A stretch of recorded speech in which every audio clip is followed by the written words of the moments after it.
What's good, everyone? Welcome back to My First Kicks. This is episode 139, and this week we welcome George Martin to the podcast. You may know him as one of the co-hosts of the Sneak This Sneaker podcast.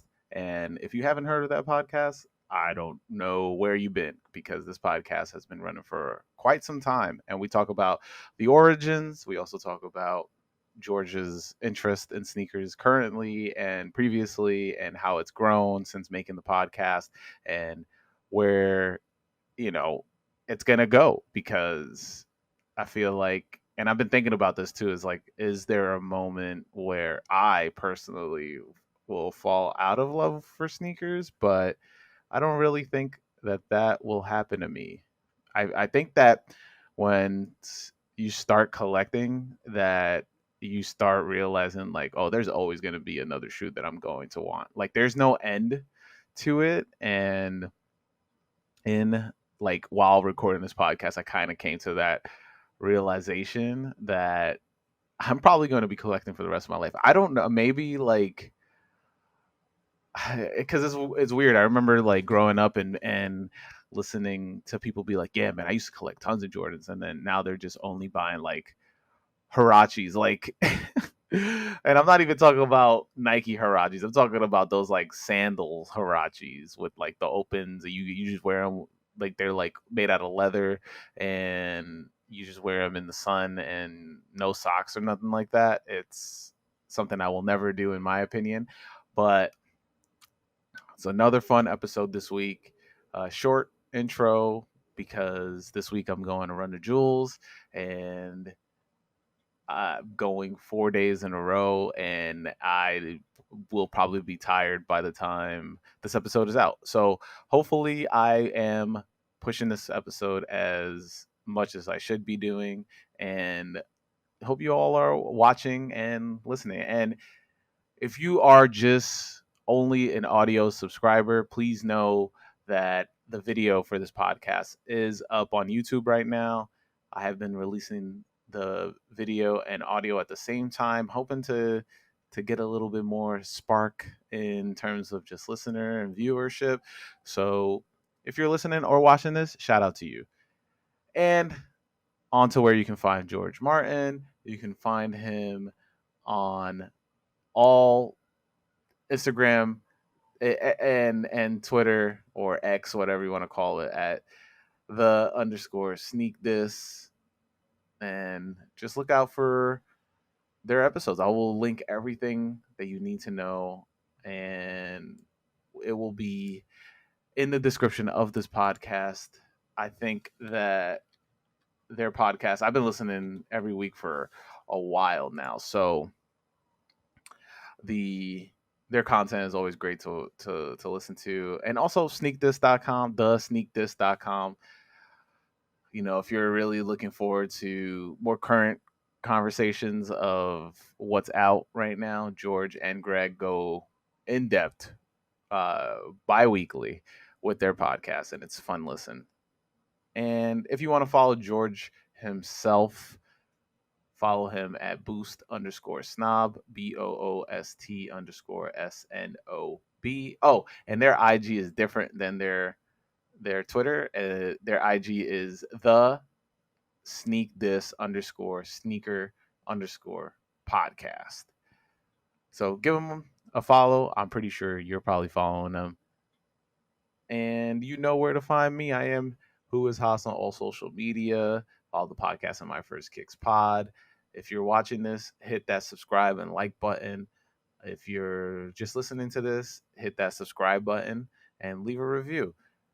And if you aren't like watching my content on TikTok, it's My First Kicks on both of those. And if you have a My First Kick story that you want me to read to when I have a guest on, hit me up, myfirstkickspod@gmail.com. On to this week's guest, George Martin. Hey, George, welcome to the podcast. Appreciate it, man. Appreciate you having me. Yo, man, I mean, listen, I'm a longtime listener of Sneak This, and so when I was like, I hit up the main account when you guys followed me a while back, and I was just like, you know what, I gotta have both these guys on the podcast. And then Greg was like, you should hit up George. He's got more time. I think that's what he said to me because I Yeah, think he was going somewhere. he coaches soccer with the kids and Hmm. whatnot. So I would still say neither one of us has a lot of time, but I definitely Hmm. have more time than him. I got like the second business I run, so that takes up a lot of time. But he has more like, I can flex stuff. He can't flex to practice with the kids or whatever because you got all those families that are, relying on coming to practice to schedule. Yeah. So Man, I mean, listen, I've been listening to your podcast, and like we talked before we jumped on here. You've been doing this thing for almost is 8 years, or it is 8 years. yeah, it was like the end of 2015 or like, well, let's just say mid to end Hmm. 2015. Crazy. Crazy.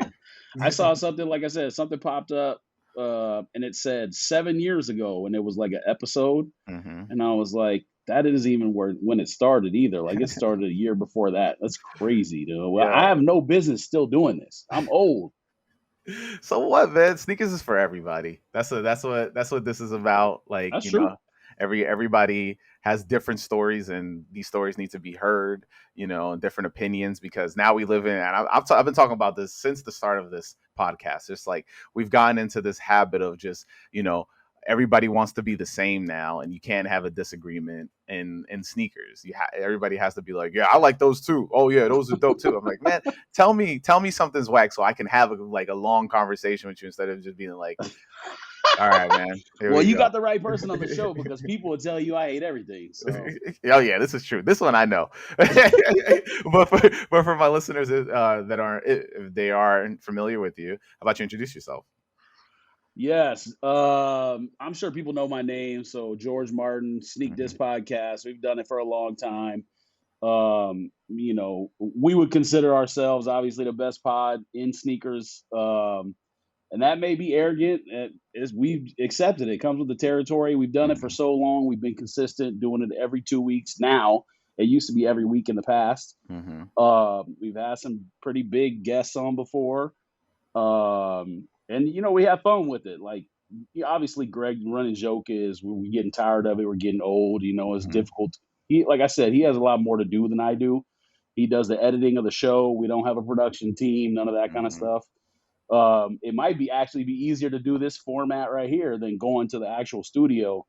But I know he likes to set the cameras up and everything. So Hmm. one night every 2 weeks, you know what I mean?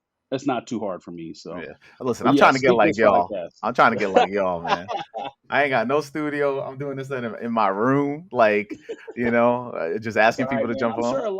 I'm sure a lot of people that have built social media followings started in there. I mean, they started on Twitch or now there's Hmm. other things. Kick. I mean, I don't know all these freaking apps people are on now, but it's crazy, man. Like, I mean, just technology in general, but obviously stuff like that. Like Hmm. every day you look over as a new app starting up. Like I saw somebody had like 150,000 followers on Twitch and then all of a sudden stopped and just started on Kick, but they only have like 20,000 subs. Hmm. So I don't know if it was something where like certain sites aren't monetizing people the same way or I what, but it's mean, I could crazy tell to you, I like, could tell you that one. Twitch is not helping anybody out. yeah, Yeah, they're trying to take advantage of the content creators or the creators there. And yeah. in my opinion, and I'm not affiliate, not yet. So I, so this is my unbiased opinion about it. And so like, uh, Kick is definitely a lot more looser with like helping people get money from their Sure. subs. Yeah, you have to be as a Yeah, startup because your yeah, competition is already established. You know what I mean? exactly. Like, Yeah. but yeah, that brings up one thing is like I told Greg a long time ago when we started, we probably should have done a Patreon from the very beginning. Oh We yeah, probably for sure. should have done like we had somebody who works in media tell us to do Snapchat filters where it like promotes the name of the podcast in different neighborhoods in Phoenix or however it worked. It was like That's I think that would be too much. Like I feel Snapchat like GPS or something like that. Yeah.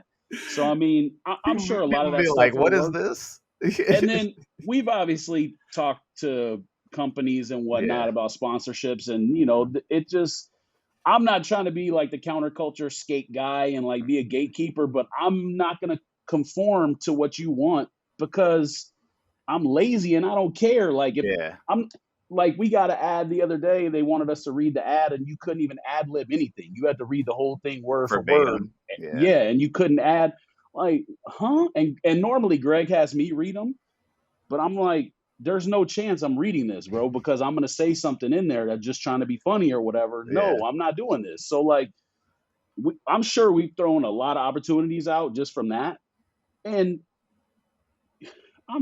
there's a little regret and everything, obviously, but at the Hmm. end of the day, I really don't care. Like him and I are still doing well in general in life. It was never a first job for us. It was always a Hmm. hobby. So it is what it is. I mean, you guys put in a lot of work on it, and I think that listen, you guys go viral maybe like every month a little bit, like so. I think you guys are getting a lot of love, man. Well, so maybe it is a little counterculture where like, Hmm. the masses like you, but the corporate or whatever don't. But yeah, we get into it with some people, and I know the Nice Kick social team has a.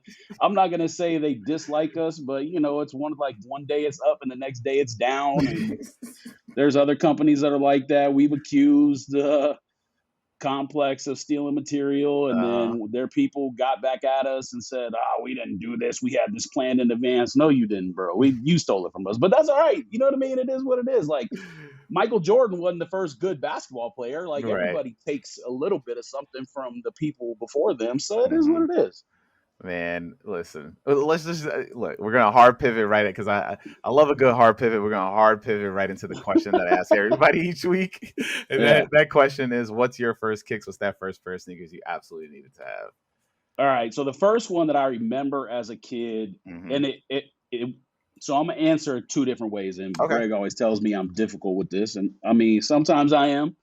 But the first like actual pair of shoes that I can remember owning as a child that was somewhat important was Jordan 3. Because like I Okay. said, I'm old. Yeah. So, but the first one that I needed, because I didn't like, we all begged our parents for sneakers. Hmm. But the first one I was like, Mom, I got to get these was Black Cement Jordan 4. And that's why to this day, that and the White Cement Jordan 4 are my two favorite shoes of all time.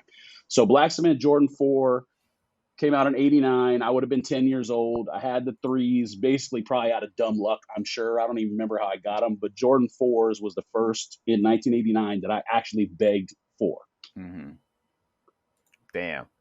Let me read a little synopsis here for the listeners, because I forgot that this was a topic on the podcast of bread versus black cement, and Oh, I'm yeah. over here looking black cement up, and I'm like black cement, yeah, yeah, bread, yeah, yeah, yeah. All Yeah, right. so we've kind of been militant about that over the years, and like we used to make fun of a lot of stuff on the show that I think uh, we just accepted at this point. Like we used to make fun of people for saying "fam" and stuff like that. Now we kind of say it as a joke, and we started uh-huh, saying it so much that it's like the fifth word out of your mouth. But same kind of thing. Like you probably won't ever hear me say bread uh-huh, just because I'm like militant about that black cement. yeah, But I have said it before, so I'm not gonna try to pretend like I'm like you don't say. I'm not a gatekeeper kind of guy. Like I'm not yeah. like you don't say that, but it just doesn't come out of my mouth like that. You know what I mean? All right, all right. Here's a little synopsis of the black cement Jordan 4s. The Air Jordan 4 returns in retro form for the first time since the original release in 1989. This black and red color scheme is one of the OG colorways, featuring black nubuck paneling throughout the upper. Cement gray and red accents are exactly like the original release, even down to the Nike Air on the back heel tab. I read the 1999 Sure. release. First retro, yeah. Yeah, the first retro. Um, do they have I mean, it's fine. The Y'all know what it is. It's one of my favorite Jordans of all time. I even have the ad behind me. It's not, you can't see it. I'll show it to you after, but I got gifted the original ad Okay, for that shoe, that's and dope. it's man, that I won a pair of fire red fours at this. I went to go see Wu Tang recently, Okay, and Sneaker Con was there, so they gave away sneakers, and so okay. I got the fire red fours, and they're a size 9, and I'm a 13, so I was like, okay. This is bad. So I'm gonna go down, and I've been thinking like, what shoes should I get? And I think I might, because my bread fours, my cement black cement fours Nah, are. man, don't change for me. You call it whatever you call it, bro. I Yeah, can do my that. bread fours are killed. Like All right. they're tore up. So I've been thinking like, maybe I might do that to get, because I do want another pair. I want Well, the retro G's. Greg is under the impression, he said something fairly controversial Yeah. lately. He's under the impression that the leather one coming out is better than the nubuck suede one. Hmm. I don't know. When we see it in person, maybe. I'm a slave to the old one. I love the That new original buck. nubuck suede. Yeah, Yeah. like that to me is better. I mean, Hmm. I mean, the pictures look dope, right? And yeah, it you doesn't can't. look bad. It's a black Yeah, cement four. Like, exactly. You can't. But you also have to think about it, because like it's a breathable shoe in nubuck. But then when you switch it to leather, your feet is gonna be like cooking oh in yeah, that thing. So oh you're gonna yeah, be like big Eddie time. Murphy and Delirious, just like sweating, just like Leather jacket, dripping. huh? Yeah. Oh man. But so like, did that start the bug, or were you just like, you know what, I remember as a kid having yeah. like flights. I still have pictures when I going on family trips with my cousins. Like I had a I sent it to Greg a long time ago. I think it was like the Air Flight Light Low, something like that. I can't remember the Hmm. specific model, but that was like outside of a Jordan, that was my favorite shoe model as a kid. Hmm. And I would love for them to retro that shoe. But outside of that Jordan 4 and like that one specific flight shoe, there's really nothing else as a kid that comes to mind. It wasn't really till like high school where you like care what you dress like and Yeah. whatnot that I started caring about Air Max ones, Hmm. um, BWs. I mean, I still remember in high school, like clearly in those days, like let's just say 94, 95, 96, you didn't have to camp for a shoe, Right. but you definitely had to be there in the morning they released if you wanted to guarantee your size. So Hmm. I remember ditching class in high school to go get 12s. I don't remember where I was when the 11s came out. I couldn't tell you. Um, but I know I had Columbia's, Hmm. Cool Grays. I don't know if I had Concords or Space Jams originally. The back of my mind tells me I didn't have them. Hmm. Again, one of those things where your mom is like not going to buy you every single shoe. You know what Right. I mean? I It's was not gonna like when I you're. was gonna ask, like, did you have a job at that time? Like, what were you doing to I get had one? a job as a senior in high school. That was my first job. Um, it was basically like I was playing. I was on a basketball team at that point, and my mom was pretty much like, "If you're not going to get like a college scholarship playing sports, it's time for you to get a job." Because Damn. when you're like 17, you want to go out at night and drive. You want Mhm. to have a car, drive. Now, you in New York City or where you at? Yeah, I'm in New York.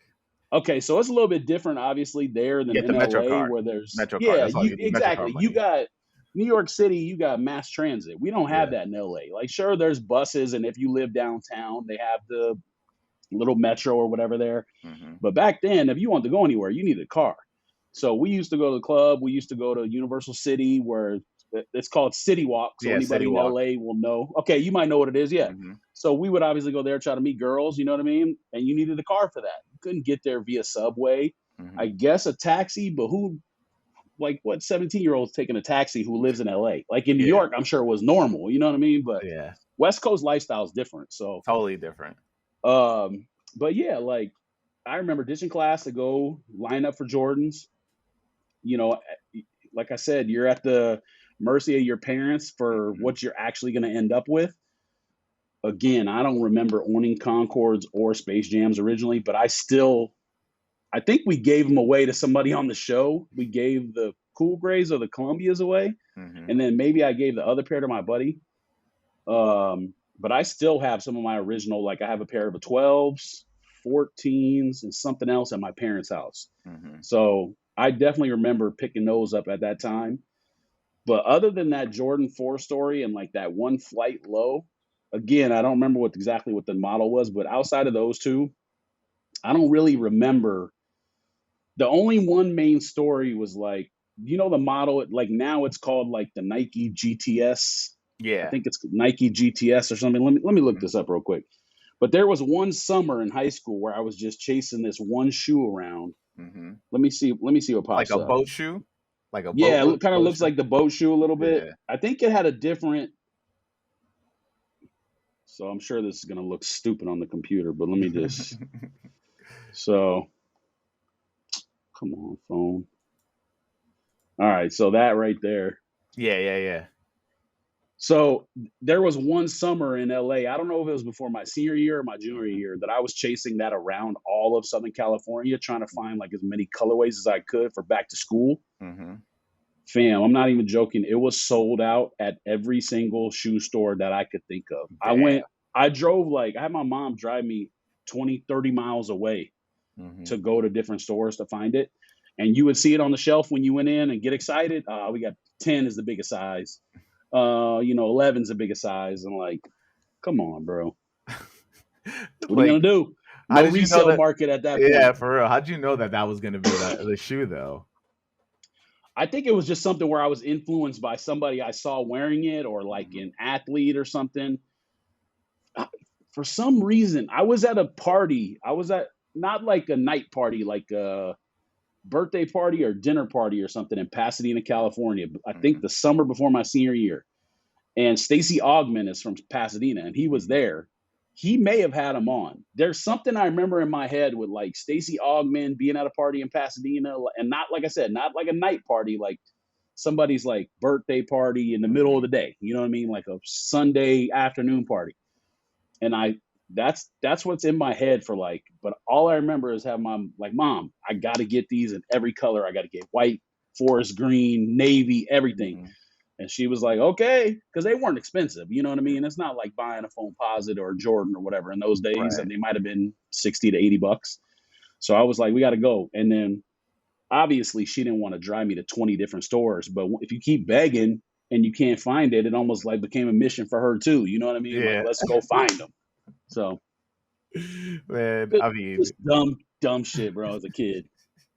I mean, I thought that was fire. I think that, you had a moment with your mom. I mean, even though you're probably just annoying her, but like, Yeah, and then facts. and then going to these stores and then not finding it because you know the idea definitely like at that young age the idea of not of going to a store and not being able to get something at that moment, right? Like it's got to be like super frustrating because Yeah. there is no other way of finding out. Like there's Yeah, there's like no resale market at that yeah, point. there's no other, and now like even with computers, like you can find out what's in stock at other stores, Yeah, right? yeah, So for like sure. before it was just like you Absolutely. just have to call and they'd be like, I don't know, maybe.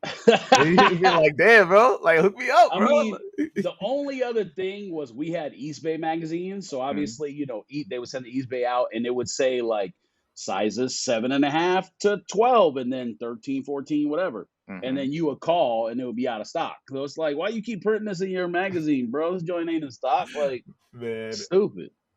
you just had me. Oh my god, do you remember like when a shoe dropped? Do you remember calling Nike to set like to do the phone order? I never did that, but I Oh, know what you're talking about. Like, I know people would call like if the shoe dropped at midnight, people would call mhm, at like 11:55 mhm. and just keep the customer service person on the phone until the clock turned to Yeah, yeah, midnight and so yeah. they could order. Yeah, yeah. I never did that personally, but I remember people telling me that story. Like, what are you doing, bro? All you gotta do is call at like 11:55 and keep her on the phone. And I Mhm. was like, you're actually a genius. They're like evil genius. And when That I is couldn't get it, wild, obviously bro. that stuff bothered me. You know what I mean? I Yeah. was like, man, F you, bro. He's just yelling at the customer service like, "Yo, get out Yeah, of here." like you just gotta, just keep the conversation going until, oh, hey, now that it's 12, can I order it from you? Yeah. That's so wild. Crazy. People Um, will think of anything though to get over yeah. on, you know what I mean? To be the one to get the shoe or whatever. Listen, I had my methods when I was copping Supreme, like early on, not like now. Like now you don't I used to do the 11:55 refresh until 12. Like, or I mean 10:55 refresh till 11. Yeah, till 11. Yeah. Yeah, and you just keep going. I'm just refreshing, refreshing, refreshing. Oh, it dropped. Like, yeah. And then uh like my thing was because like I hate campouts and I don't know how many you've done. I feel like Yeah. you've done a bunch. But We like did too many as old people. Let's put it that way. that Like yeah. when you're young, I don't mind any of that stuff, bro. But me and Greg did too many as old people. Hmm. We had no business being out there. For a yellow phone posit, we ain't wearing no yellow phone posit. What are we doing out there? so we can make $100. Like you got me out there since 11 p.m. the night before to make $100. Why? Like, what am What? I doing? I mean, like I was never part of like I did it one time and I was like, this is it. Like I'm not doing this ever again. And so I've never done that. I used to do the 4 o'clock, wake up at Yeah, 4, get there by like 5 a.m. and then wait it out from there. yeah, And that's the most I did. But like I can't like I was once it became like you can get it online or you can do like the Twitter links. yeah, I was like, all right, this is more my speed. I'll wake up at 7. Like yeah. the computers is charged up. I'll wake up and that's it. And there was a point when I used to wake up for all the Nike drops. Now I'm too old, bro. I don't care. It is what it is. Now, granted, Uh-huh. Greg and I have over the years met obviously some people that can help us out. Hmm. So shout out to them. I'm not gonna say who they are, but when I'm not sure if you've heard me say it on the show, but when I joke about a box showing up at Greg's house with a bunch of Hmm. shoes for me and him, that's a true story. Like the box shows up and we see what we got. You know what I mean? Like that's really, and outside of that, like I tried for the Kobe's today. I don't know Uh-huh. if you tried for the I did. Kobe's. I tried it just for the Well, Grinches because at the same time I felt like something else was dropping and I was right. And then the Union ones dropped as well, like yeah, an hour I later think or whatever. Greg bought those. I didn't buy them. I mean, I don't like the shoe personally. Uh-huh. By the time I went on the website, there was like 10 was the biggest size that was Yeah. left. And I didn't want it anyways. I don't love it. Now it could come in person. If he got it, he'll bring it on the show, obviously to unbox it. Hmm. Maybe it'll be spectacular in hand. We all have experienced that thing where you don't know if you like it or not until you open the box. For Right. me, that's how it is with every shoe now. Like Yeah. black toe lows, I knew I wanted regardless. So Hmm. I had to make sure I had black toe lows. And every once in a while there'll be a shoe like that, but like for the most part, bro, I'm like, I don't care. I Like, mean, I need it's to see it. oversaturated. It's oversaturated now. Like, the I rarity just, of sneakers is just, yeah, you I just know, need to see it in person and know yeah. whether I'm gonna wear it or not. And I mean, I miss those days of like going to stores and being like, you're like, all right, I like it. Do you have this in the yeah, 13? yeah, Like I used to go to Supreme. yeah. I used to go to Clientele over. It used to be Okay. across the street from Supreme over here in New York, and like you would go in there and they would have crazy stuff, and you'd be like, all right. Yeah, I'm gonna set these. Like, I don't know. Do you remember? I talk about this shoe, and I feel like every time I bring up the shoe, nobody knows, and I feel like you're the right person to bring this through too. You Do gonna put you? me on the you gonna put me on the spot, and I'm not gonna know. Do you remember the crown dunk? It was like a brown dunk with all the crowns on it, and it had like a patent leather tongue. I was thinking you were gonna say Crown Royal SB dunk. I do remember that one.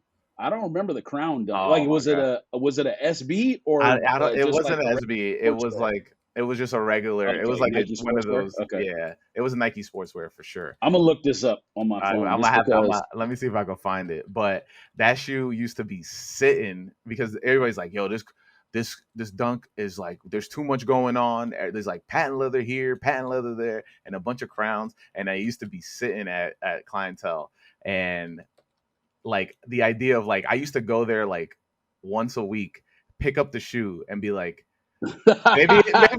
maybe it'll hit me now, but it doesn't. It's Is called the it? Mighty Crown. Mighty Oh, okay. Crown. So Yeah, it's the high. Okay. yeah, Yeah, I yeah. definitely do not remember that. But what I mean for me, what's kind of funny is I look at that and that looks like the LA Kings hockey Hmm. logo on the like throwback, like the Laker color jersey they Yeah. have. So that's actually kind of funny. But yeah, this shoe does not look familiar to me at all.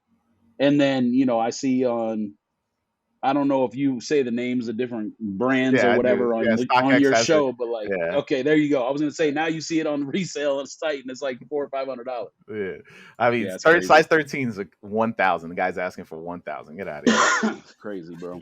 Think it was on sale, and I didn't want to buy it. Like I was like on half and half on sale. We all, I mean, that's the thing with like Greg and I talk about this all the time. Like, Hmm.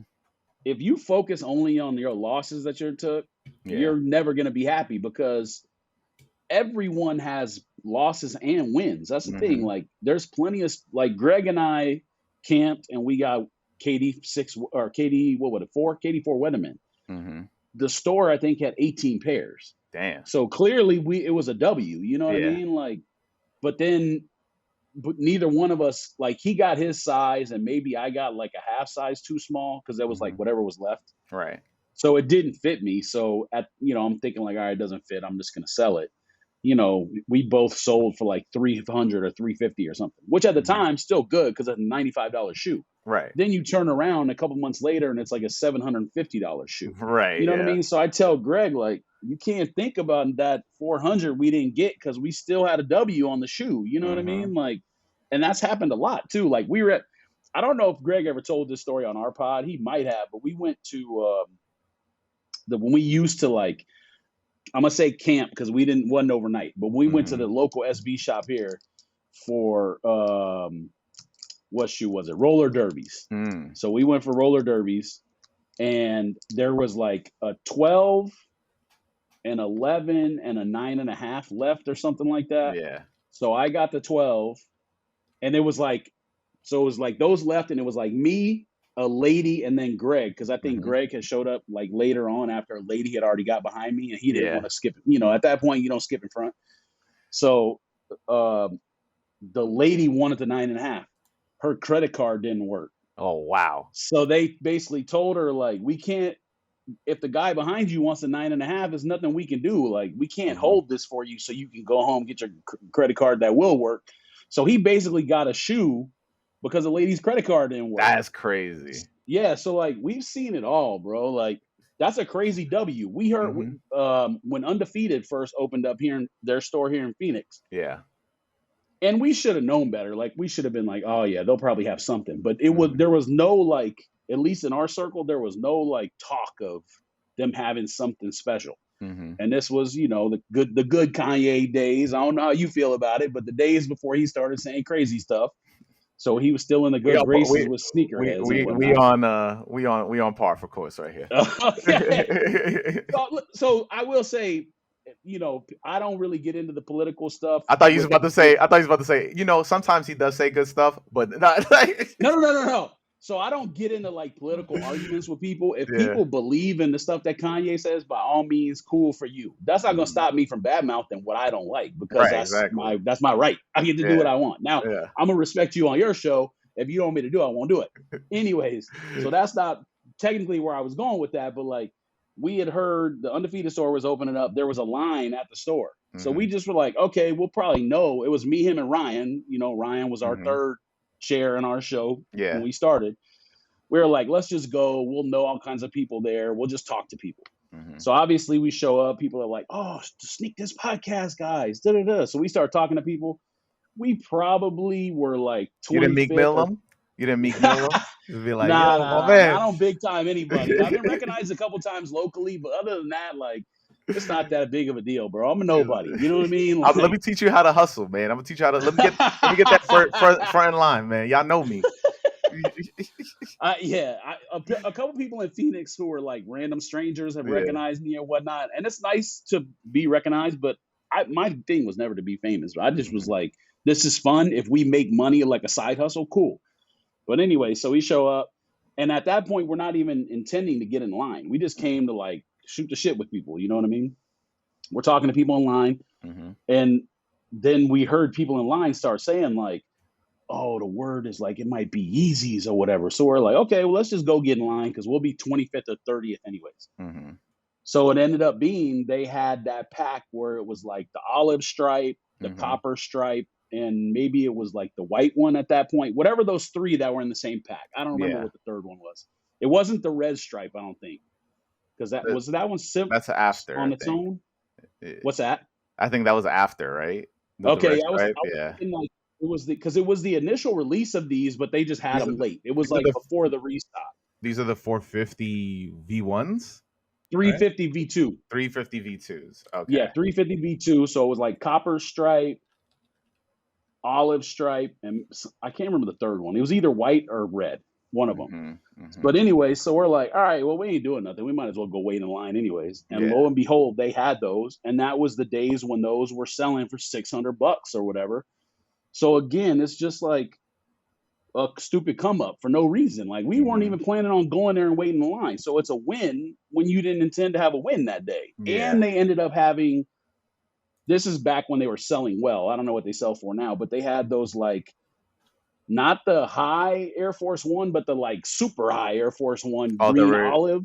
oh, They okay. had the olive one with the like long strap or Yeah, whatever. yeah, yeah. So they had those, and those were doing like $400 or something at that point. So they had those. You could get two shoes, or you could get like one of each model or something. So we were Hmm. allowed to get a Yeezy and that shoe.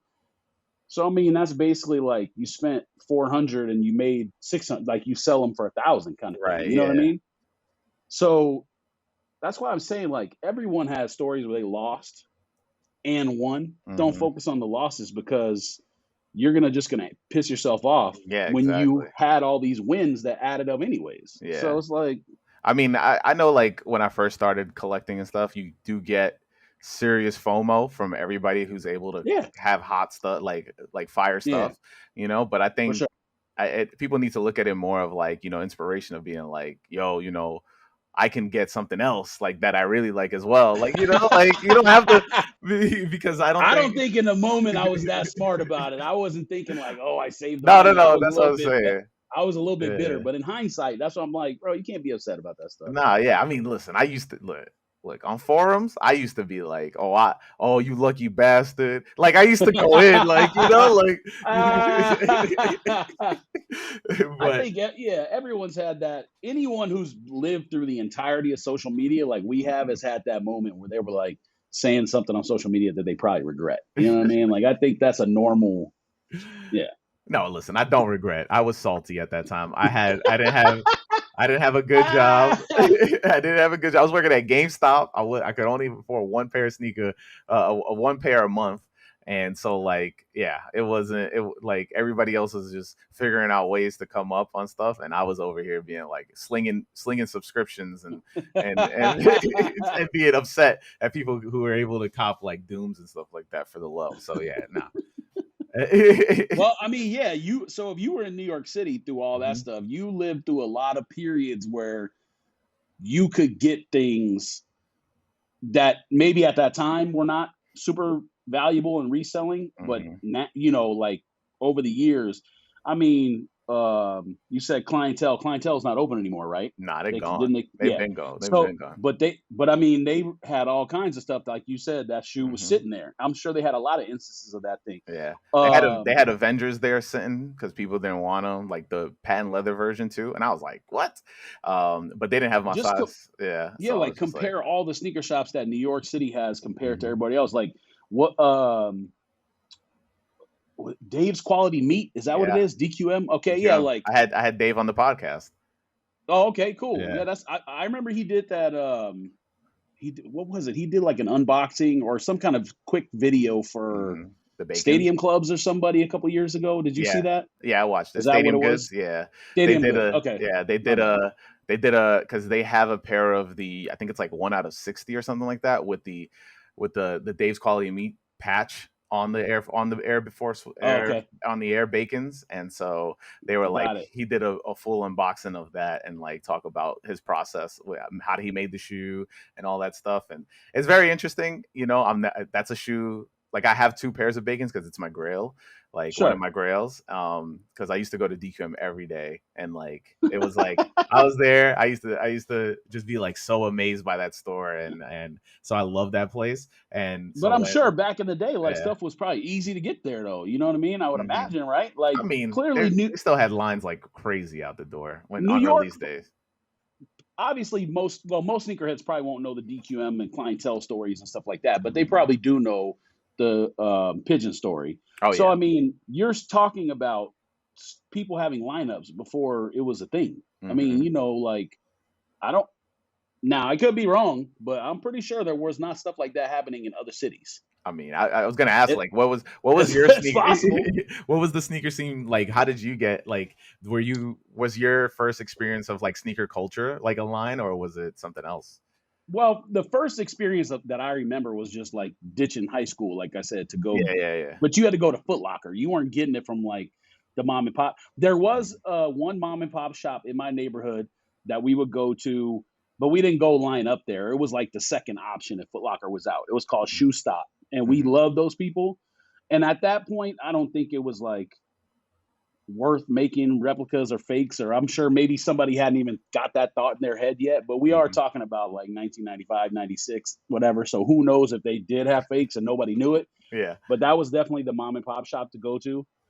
Um, but yeah, I remember, like I said, ditching class to go, at least when I'm buying them on my own with my Yeah. money, ditching class to go buy them at World Foot Locker. From what I understand, it was the first World Foot Locker in the world. It was in Mhm. Arcadia, California, in Santa Anita Mall. Now, there could have been another World Foot Locker somewhere else. I have no idea. But I mean, when they first built the store, people were like in awe, bro, how big the Yeah. Foot Locker was. I'd never Ah. seen anything like it before in my life. But yeah, that's like the first sneaker story where I remember like competing with other people for Mhm. sneakers. You know what I mean? Um, Obviously, I got the story with just going around the entire all of Southern California trying to find something that's not even a Jordan or whatever. You know what I mean? Yeah. Like, But it's so when did you move? Because, like, I mean, I feel like you're from just listening to you guys, stuff like that. Like, I feel like it took off for you when you moved to Arizona, or was it did it so like after yeah. after I graduated high school, so the last Jordan that I bought was, Mhm. and it would have been like my first freshman year of college or whatever, but the last Jordan I bought was um Chicago or black, I wouldn't say black toe 14s, the Mhm. Chicago home colorway. You know what I Yeah. mean?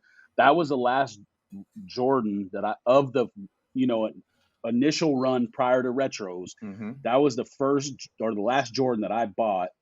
And then when I was in when I was in college, or well, I guess I got team Jordan ones too, like the ones that are half one color, half the other color. Yeah. Team one, you know what I'm talking about? Mhm. So I got those two, but that was probably the last thing I bought. The majority of the time I was in college, I really wasn't even like, I was into like different kind of sneakers. Like I would buy Vans, Mhm. I would buy some European brand stuff. I really didn't get back into sneakers, or at least like let's say Jordan retros Mhm. until 2011 or 2010. No, Mhm. 2010. Sorry. What I was buying before that, like I graduated college in '04. So probably what I was buying the most between '04 and 2010 was SBs. I was Mhm. heavy in the Nike SB. Same. Same. So like Greg used to joke, like in the first couple of years of doing the pod, he would call me like SB God or whatever, and that's what Mhm. he said. That's what my handle on my, because the Boost Knob accounts that I have are secondary accounts, Mhm. at least for Twitter.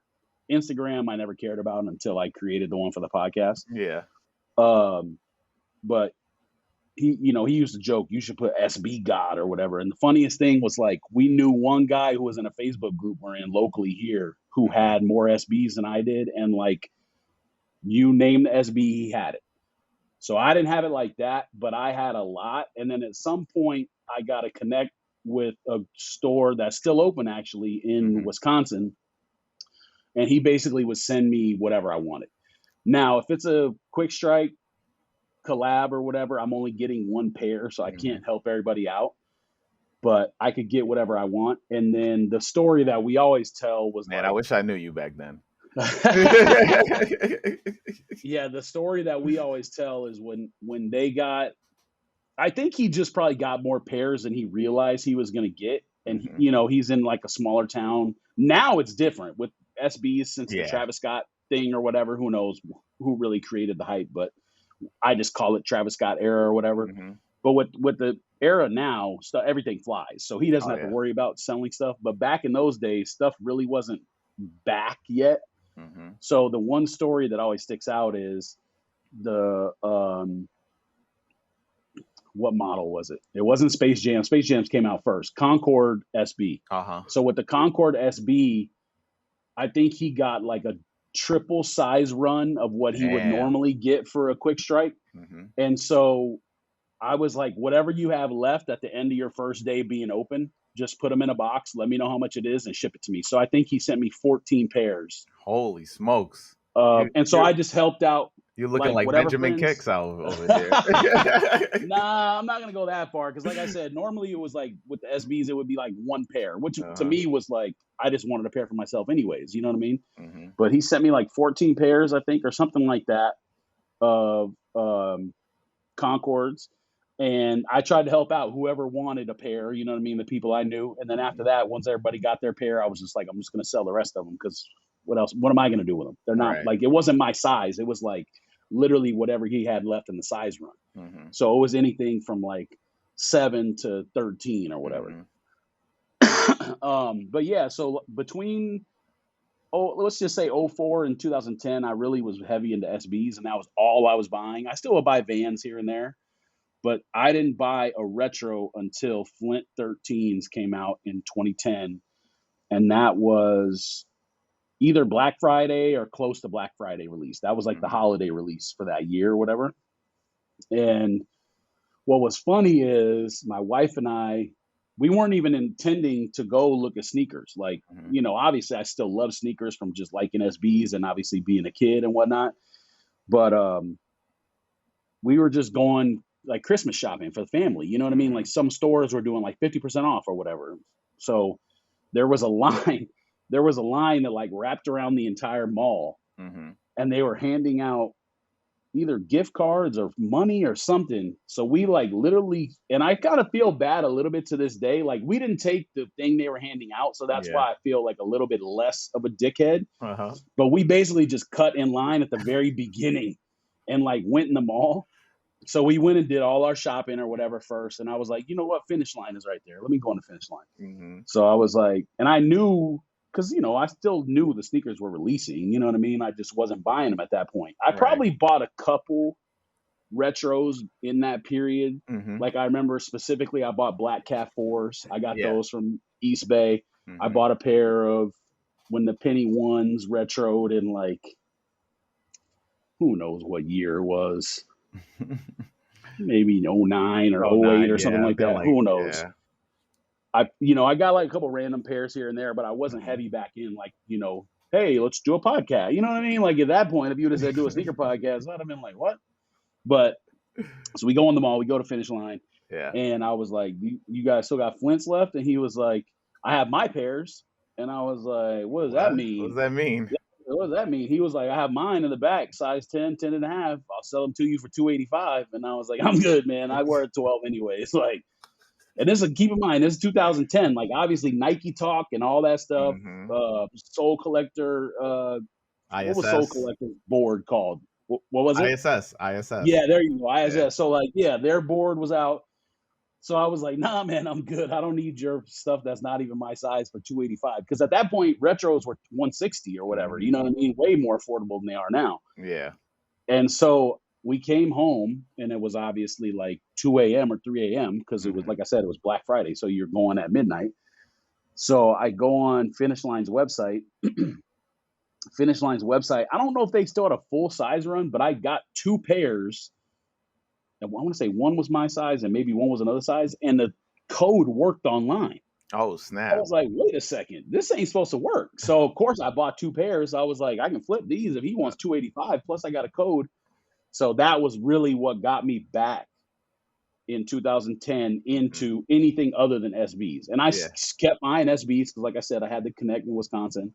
And the last SB year I probably was into it was like 14 probably. Mm-hmm. And at that point, in 14, between 10 and 14, I was just heavy buying whatever. Yeah. Retros, Kobe's, LeBron's, like whatever Mm-hmm. everybody wanted pretty much. The bugs like spread out. You're like, Yes. we're doing it all. I mean, like, Yeah. for me it was the Fire Red threes. I think at 13 when they retroed in Okay. 13, and then that's when I was like, all right, well, I'm buying everything now. Like, because I like I said, like I mean, because for real, like, and I don't know if anybody else feels like this, but once you get into SBs.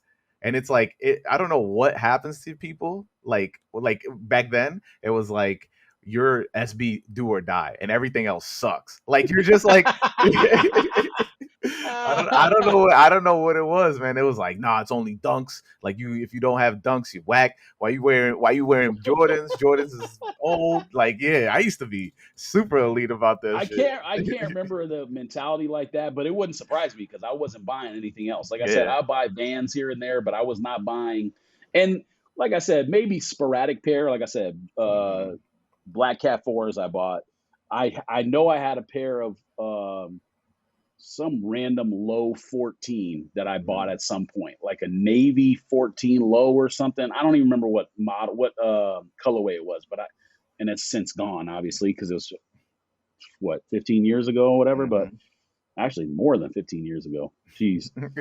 Um, but yeah, I would buy like sporadic stuff, but I understand what you're saying about SBs. Like I remember just meeting people who were into it, and that's all they would do was just go to the different lineups for SBs, and they didn't Yeah, buy any other Nike shoe at all. yeah. Like, and maybe some of them were actual skaters who were going to go skate the shoe, Mhm. but for the most part, I Yeah, just I assumed don't think they they were were skaters. resellers for the most Yeah. part. I mean, it was definitely a good mix because, like, I mean, it's not like you can, like, how it is now where you can make a killing off of just buying only Oh yeah, SBs. Yeah. yeah, But before, it was definitely like you're either you mess with skate culture or like you like at one point SBs were like the definition of sneaker culture because like yeah, yeah, like it was a lot of like that's where the community started from and like came from, and then you would just be like you'd have yeah. I mean, conversations with people and meet people we through it. talked about pigeons. Like most of Hmm. the people that bought the pigeons weren't skaters. I Yeah. mean, most of them were probably resellers, I would imagine. And obviously, all the stick up kids that showed up were not skaters. No, They're yeah. just trying to make a buck. Uh-huh. And I mean, I wish I was there. My friend, I have the first episode of this podcast. My friend, he tells the story. Shout out Joey Brams. And he tells the story of how like his uncle was the security guard for that lineup, and the only reason that he found out is because he was looking at the newspaper with the lineup on it, and he was just like, "Yo, is that my uncle?" And then he's just like, I could have just skipped the whole line. He's like, I could have skipped the whole line. I was like, that's crazy, yo. Like, Yeah. so I don't know. I didn't know that like there's a big sneaker community in Arizona. Like, what is that like? I mean, I would say yes, Hmm. because one of my buddies here is part of the group, and you probably don't know what it is, but living in New York, but Hmm. they have Heated Soul Summit here, Hmm. which is like a sneaker con, basically, maybe a smaller version of a sneaker con. Hmm. Um, and so they've been doing that here probably for as long or longer than we've been doing the podcast. So let's just say 10 years. I mean, Hmm. I could be off by a couple, give or take, 10 years, give or take. So there is culture here, no doubt. Or well, I guess it depends on how you define culture. Right. There are sneakerheads here. Hmm. There are people here who love sneakers. There are a ton of resale stores here opening every single week. There's a new one opening, and in this economy, I don't know how. Yeah, I don't know how Um, either. but Isn't Common Hype out yeah, there? Common what's Hype that? is Common Hype located out there? I feel like Yeah, Common Hype yeah. is out here. Common Hype is like super far east from where I'm Mhm. at. I think it's either in Gilbert or Mesa. Um, and I know I'll say this much. I know nothing about them. I know I've seen like one video on YouTube or whatever. Mhm. It kind of rubbed me the wrong way, pause on how they went about their business at shows. Mhm. So at that point, I just was like, you know what, not something I want to deal with. They kind of seem like jerks in the store a little bit. And again, I know nothing about the dudes. Mhm. I have no idea whether they know who we are or not. I don't care, honestly. They're I like told you avid I'm old. I don't listeners. care. They're Like like they're like they li- maybe, and they maybe listen they are. they listen to the I, store every week, every other week. Like I have no idea if they listen to the show or not. And I uh, mean, again, I'm not trying to be a jerk or whatever, but the first video I watched kind of rubbed me the wrong way. So at that point, I was like, I'm not going to bother with them cats. Like, we know personally some store owners just from being podcasting 8 years and inviting them on the show that I would go to that store way before I would go to Common Hype. And yeah. again, nothing against those guys. If you're an actual customer of Common Hype and they've treated you well over the years, support them. You know Yeah, what I mean? By all exactly. means. I don't know them from a hole in the ground. You know what I Mhm. mean? So I'm sure I've seen them out in public or whatever, because a lot of the, especially here in Arizona, a lot of the sneaker culture leaked over into sports cards. Okay. So you see a lot of the same people who were into sneakers who are now into, and probably since the market for sports cards has gone down, a lot of those people who are just hype people have gotten out of it. Mhm. But that's what you see. So you see a lot of people that literally open a store and they sell like shoes and sports cards in their store. And I Yeah. think Common Hype was like that. I'm not 100% sure, but Yeah, I mean, their videos that you could see, like, I mean, I was like, I hit him up to do an episode, and I immediately was just like, never mind, I'm not gonna do this. Like, I just But didn't like how yeah, he was like negotiating with people yeah, because it was that's what I basically didn't like it either. it was like you sell to me or you're not going to be able to sell them. And I was Hmm. just like, bro, who you think you are, bro? Like He's teaching them how to you hustle, man. He's teaching them how to like hustle. maybe fam, like maybe you got 100,000 followers on YouTube or whatever, but guess what, buddy? Nobody knows who you are. I mean, Hmm. I'm just being real with you. Nobody knows you, buddy. I mean, like I Yeah. live here in Arizona and really nobody talks about them. We've done a podcast for 8 years where so many people know who we are and they've never once said, get the guys from Common Hype on. You know what I mean? Not once. I And mean, we know I know the owner of Manor personally, which hmm is outside of Undefeated, is the biggest retailer here. hmm He's a great guy. Um, we I said something. This is one of the funny stories about just being recognized without being recognized, but like yeah. I said something crazy about Undefeated one time a couple years ago where I was like, bro, this because they were burning like incense or something in the store. Hmm. And like I I went to college in Northern Arizona, so I'm not a hippie, but I'm cool with that lifestyle. You know what I mean? Down to earth. You're not like slow life. You know what I mean? Like Yeah. you don't got to be hustle and bustle or whatever. Hmm. So I'm fine with that lifestyle. And I was like, bro, I told Greg on the show, I was like, it smelled crazy inside Undefeated when I went in there. Like I have no idea what they were doing. Hmm. Next time I went to Undefeated, they was like something with a lineup and they let me in and they would like hope it smells better today for you. And I was like, hey, bro, I wasn't even trying to insult you like that. You know what I mean? I just was saying like, I told you at the beginning, I'm gonna be honest. I don't care. For me, it's not about like making a relationship just based off being nice to somebody. Yeah. Like somebody at one point told us like, you know, about like some Disney deal or something. And I was like, bro, what our content will never ever survive Yeah. that. Like, what are you talking about? So yeah, just like that kind of stuff happens. But again, like the way he was negotiating with people, because you got to keep in mind these people that do shows, vendors and whatnot, a lot of them that's their job. Like that's their Hmm. livelihood. So don't go out there disrespecting them, trying to lowball them. I just didn't that content wasn't for me, bro. Yeah. I mean, I don't get it. Like, and I never understood resale store videos. Like I just don't like. This is today. This is we cashed out somebody. I'm like, who cares? Who cares? I Like, did I did used to watch what's them cats from LA? And they have a store in New York too, where they did at oh, some point. round two. Round two. I did Yeah, used but to that's watch their different. videos. See, that's Yeah, different. they did Because they like had some like actual content. personalities and stuff like that. But Yeah, yeah. I'm talking about like watching like a Sneak City video. I mean, no shade to Sneak City, no shade to Common Hype, but like watch. I was never into those videos. And I've been on the record here. Like Harrison Neville, never liked any of his videos. Like a lot of these people that got big on YouTube, I never liked any of those videos because for me, like why it creates another reason of like another thing of FOMO, and I'm like I'm good on being like, oh, Gotcha. I'm gonna it's gonna make you want to spend money more instead of being like like instead of being like a reasonable person wanting to pay your bills, and you'd be like, yeah, I'm gonna eat a Happy Meal for the next 3 weeks so I can buy these. Like, no, you know. So this is one of the things that like I've accepted over the years, and I think even now with the transition that Twitter did to where if you pay for the check mark and you get paid based on your interactions. Hmm. So clearly, a lot of these, and this is to bring to your Harrison Neville point. Clearly, a lot of these accounts now just ask a question for interaction farming. Hmm. And Greg and I only started talking about it like a year ago or whatever it was. So I'm not going to pretend like we were the first people to point out, interaction farming. Hmm.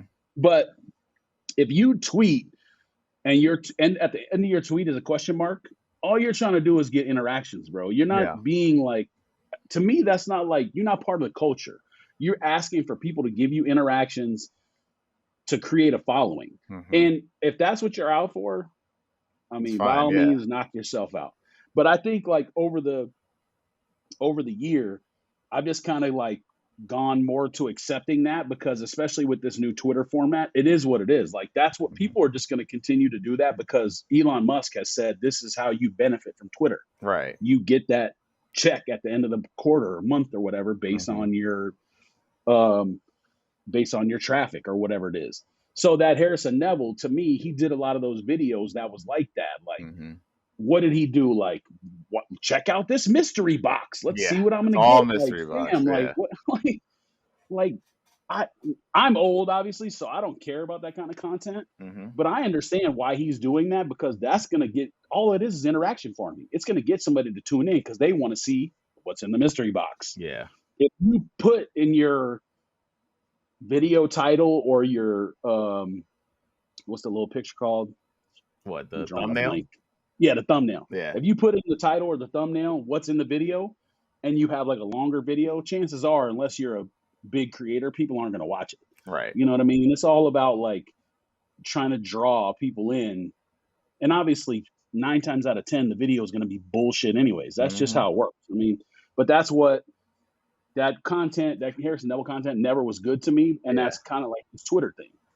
I can't wait till, with the social status currency, social currency drop. Everybody's like, can't believe what color is under this check, and then you just see the thumbnail. Like, I mean, I'm not gonna do that, but like, I'm big on stories. Like, obviously, this podcast is about stories, so like, for Yeah, me, it's like shoes coming out now. It's like, you're being told a story, and we're not being able to get a chance to give our own stories with the sneakers that we right. buy.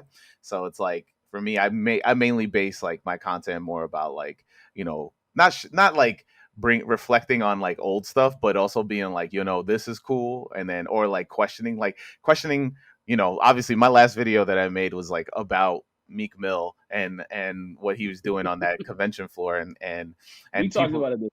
Yeah. Yeah, I'm sure. I'm gonna listen to it because I want to hear. The like, for me, it was like, people keep, because like everybody kept going back and forth about being like, oh, the reseller effed up, or oh, Meek Mill Sure. was just being shisty. For me, it was like, if you were gonna, because like some people were like, oh, he was definitely gonna hit them back up and work with them. Like, come on, be real. Like, you got to look at it and be like this, right? If he really wanted to work with you, it would have been a conversation. Like, you would be met at the same height, right? You don't go to somebody, lowball them, and then tell them they're wrong for not accepting your lowball, and then Right, go to right. another table, lowball a bunch of people, and they accept the lowball, and nobody gets shout out, nobody gets nothing. So like, who won? Nobody. Like, not even Meek Mill won because he looks stupid in the video. And then Yeah. at the same time, it's like, you can tell that, like, I think which I didn't mention, was like, what really pissed me off in his videos was like, he would go to people and be like, he was going to that one dude with the dunks, right? And he was like, oh, what are those? Oh, whatever, $100. Yeah, And I'm yeah, like, yeah. so you don't know what they are, but you want Yeah. them? He doesn't Like, know what the shoe is. I'm like, that really soured me on that. I was just like, man, this is Yeah. ridiculous. So it was a good episode to talk about it because we had Andy and Rico on the episode. So you got Hmm. 4 points of view instead of 2 points of view. You know what I Hmm. mean? Um, I saw the thumbnail or whatever, the description on Twitter. I never watched either video. My I just and my whole thing was an assumption based upon what I saw because to me it looked like the typical thing at a show. Hmm. Dealer wants X, person wants to pay Y. Hmm. Honestly, what you should do is just handshake at the middle price. I don't Right. understand why that's so difficult for people. Yeah. But like, so my company that I have, my like little side hustle or whatever, is a sports card business. So I Hmm. set up at a lot of these shows as a sports card dealer, Hmm. and really it's the same kind of thing. But I mean, just in general, I consider myself like a more reasonable person than a lot of these people. So I don't know how many sneaker shows you've been to. Oh, My I haven't been interaction with to. I mean, I haven't been to one for a long time. But Okay. like, My interaction yeah. with all these dealers in the hobby, especially these cats from LA who come out here for the Heat of Soul Summit thing and who Hmm. come here for and set up at SneakerCon or whatever. All these cats are so overpriced on all this stuff. Hmm. And granted, over the years, StockX has become that the comp website. You comp Yeah. everything based on StockX or whatever. But no one wants to do the math on the transaction. So it's Mhm. like the dealer's going to be too high and he's not going to budge. The seller's going to be too low and he's not going to budge. When in reality, like if you want it and he wants to get rid of it, you guys can come to some agreement. So with the Meek Mill thing, my whole point on the show this week was like, because I think everyone jumped down Meek Mill's throat for being a lowballer, which Mhm. clearly he is. He's Right, trying to yeah. use his celebrity to buy something. Mhm. My thing was like, not that I was trying to play devil's advocate or anything, but my thing is like, I don't feel sorry for any of these dealers. I shouldn't say any of these dealers. I don't feel sorry for 99% of these dealers Mhm. because they're going to start you out at $200 over comp Right. anyways. Yeah. So I came at it from a different angle where like I don't really have a take on the situation other than like Meek Mill's a dummy and the dealer was probably high. So you should have just shook in the middle and then been done with it. Like I Right. understand people are chasing all the angles with like he could have got free promo, he didn't get free Free promo. promo is never like I've listened to a lot. I've worked on a lot of street teams in hip hop. I know a lot about free promo. Free promo Sure. goes nowhere. Goes nowhere and it goes nowhere fast. So Like I'm yeah, not going to spoil Greg's whole point, but it's kind of like what you're yeah. saying. Like, as famous as Meek Mill is, and clearly he's not like a Drake level famous, Hmm. but he is still a level of famous. Right. As famous as he is, he's not someone who's going to help you sell a resale sneaker. Like, why is a person going to go to John's resale store because Meek Mill bought one shoe there? Hmm. So that's Nobody. basically what Greg was saying. Yeah, and I And was I and I and I was saying like you can get you'll probably get like you'll give your number. You took a loss on this shoe. You'll get your right, number. You're in this video, whatever. You like would right. nobody knows your name in the video because he's not shouting you out like that. And you'll be saved in his phone as like sneaker guide 17. Like Yeah. like you're, you're not getting Sneaker and guy then 99. yeah, Yeah, that's yeah, funny. you're gonna be like, and then you're gonna get a random call in the middle of in the middle of like 7 years from now. You'd be like, "Yo, you still selling sneakers?" Like Yeah, that's yeah. the best. Like that's even the best outcome. Like like Yeah, so that's again, wild. my whole thing was like I don't look at it like, "Oh, poor dealer, he got taken Hmm. advantage." I don't look at it like that. I look at it like maybe this was the one instance where the dealer was actually fair with the price and maybe he did get over on them. But for the most part, these interactions, and I'm not trying to name nobody because I don't want to throw nobody under the bus, but Name like them. No, for just the play. well, one of them actually, one of the main culprits for like being a super high overpriced cat recently just got in trouble. So we're not going to talk about him. Zombie Um, kicks. No, no. but nah. Not, you know what's funny, bro? I went back and looked at my eBay history and I had purchases from Zeta Kicks from Oh, like really? 10, 15 years ago. Yeah. Jeez. And it was like, I assume they were authentic, but Yeah. like the transaction was like under retail, Hmm. came shipped immediately. Hmm. Like, I left feedback for it and I was like, perfect transaction kind of thing. You know what I mean? So like my A new plus experience with plus. him, yeah, like my new experience with him in terms of like the culture now is Hmm. completely different from my eBay experience with him. You know what I mean? Yeah. Um, but yeah, like as far as the show went, I just had a different opinion than everybody because number one, I do that as a side job. Hmm. I feel like I'm more fair than 99% of the dealers out there, and I've experienced it myself going to shows where the shoe that you have priced at your table I can get for $200 cheaper somewhere else. Right. So I didn't see you. I think you said earlier you didn't see any winners in the thing, really. Yeah, I don't see any winners in Yeah, it. like I don't see any winners either. Like Meek Mill's a goofy, Hmm. and Homeboy. I will, like I said, I'll preface it by saying maybe this is the one instance where it's fair because someone said he asked 500, Yeah, he asked for and 500. depending on what size me, because I looked recently on StockX what those were. I wear 12, so Hmm. I think But they were like, he goes 500, and then like he goes, "Oh, I can go to the store and get these for 300." I was yeah, like, "What store?" Like everybody, that's what everybody else is saying too.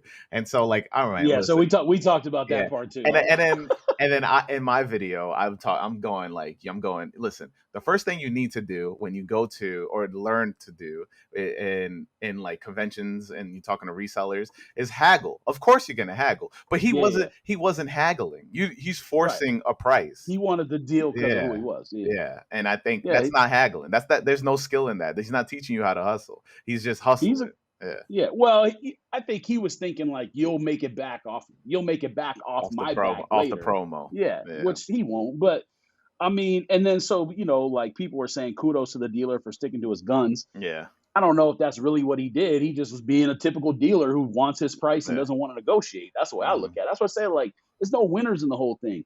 I don't feel if, like, say the guy would have sold it for 300, I wouldn't have been like, or the second dealer, for example, who got Hmm. like finessed out all that. Finesse, I big don't look at finesse. him like, woe is me because he didn't get his price. Guess what? He's probably going to get more than what stuff sells for from the other 10 people that Yeah, come up to the booth. You know what I mean? Like, I exactly. don't care. Yeah. I'm gonna plug this in real quick, but you good? Keep Yeah. going. It's very funny because like I also brought up like just being the idea like I said so I was part like the first part of the video that I made it was like okay shout out to the dealer for sticking to his guns, and then after that I was just like it's just wild because you're showing that people these resellers don't stick to their prices, and so if that's the case, then everybody should get that fair shot to if they're not going to stick to your price.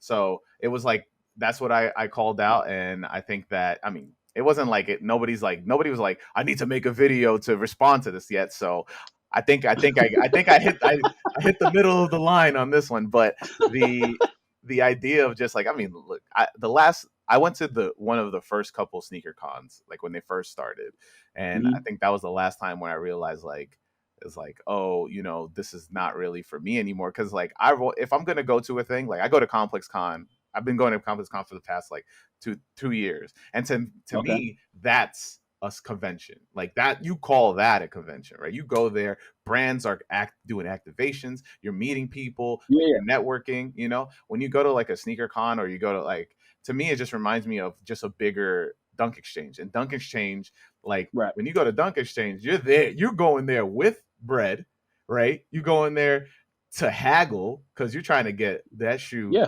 that grail, Yeah. They're not possibly. doing all the Yeah, other customer related stuff. It's just exactly. basically a buy sell trade. Yeah, and so like I haven't been to like a Got Soul, I haven't been to Sneaker Con in a while, and I mean I want to go, but to be honest, if they're gonna have to pay for me to go, like. I think So, that's another group of cats that don't like us because we called them out like a long time, like 7, 8 years ago, mhm. bro. Sneaker Con. It's not a Soul Collector. It's the other one. What's the other one? The What? the Got like the Soul? owner of that. What's that? Got Soul? No, the owner of that the other website that's like Sneaker Collector is the one who started Oh, SneakerCon. I think. What's his name? um, Um, Sneaker News. Is that what it is? no, I think so. SneakerCon got bought out, and it's now like Oh, maybe different they did people. after. Yeah, Okay, yeah. So it's maybe they different did people after, but now.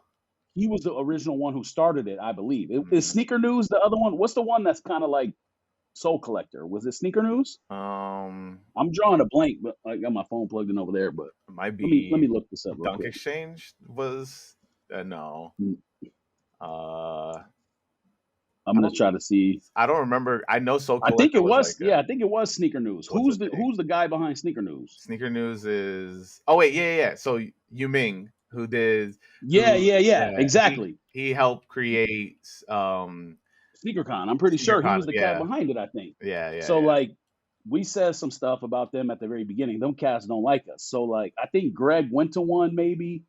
I don't think he got into it with anybody, but like Mhm. maybe he even solved whatever the issue was, and they were supposed to invite us to some show somewhere. I don't. Obviously, that didn't happen. But I told you earlier, I'm not kowtowing for anybody. Like, you know Right. what I mean? I'm not. I'm not bending over paws for anybody. So, but yeah, Yeah, them cats don't like us. So to me, it's been if I don't go to the local show here that my buddy runs, that's the Heat of Soul Summit. I don't yeah, go to shows like that. yeah. That just we set up a couple times and did podcasts at their show, which was Mhm. cool. Other than that, I'm good, bro. I don't need to Yeah. see another bunch of vendors asking too much money for sneakers. You know what I mean? Like, I feel you, man. So we're at the tail end of the podcast, and so I for asked sure. another question, and so I want you to think about that moment. Let's go with think about that moment when you're about to open that box for the cement fours. The black cement fours, right? Now you're you at your age, back in time, right behind your younger self as he's about to open that box. What would you tell your younger self as they open that box? Well, I'm gonna just do like a slight tangent first. Okay. So I told you earlier about the black toe low Hmm. Jordan ones. Yeah. I haven't worn a shoe like the first day or second day or whatever I've owned it in years, and I Mm. put that joint on immediately. Like went out on vacation the day after I got it and wore it. So basically, I just would tell my younger self, like, there's no reason to wait. There's no reason to wait anymore if you get the shoe that you really want. Like if it's your grail shoe or something you've been waiting for, just wear it immediately. Why Mm-hmm. not? You don't need to make some place up to go, to wear the shoe.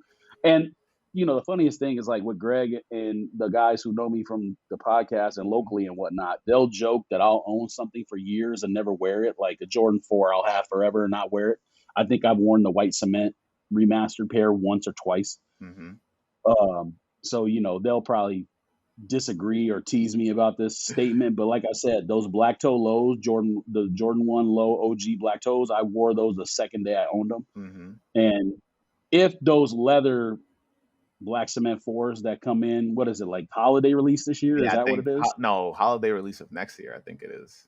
Is it really? Yeah. Okay, yeah. See, I don't know what year it was, Mm-hmm. but whenever they show up, if I get that experience, open the box, I'll wear them quick. Trust me. Straight to toe, straight to the Yeah. toe. Why not? Yo, thank you No, so you much. don't need to wait anymore. Thank you so much for jumping on, George, man. This is a hell of an For sure, man. episode. Have fun. Yeah, and for everybody out there, we say each week, wear your kicks. Peace. Unless you're George, don't wear them. Appreciate you, bro. Peace.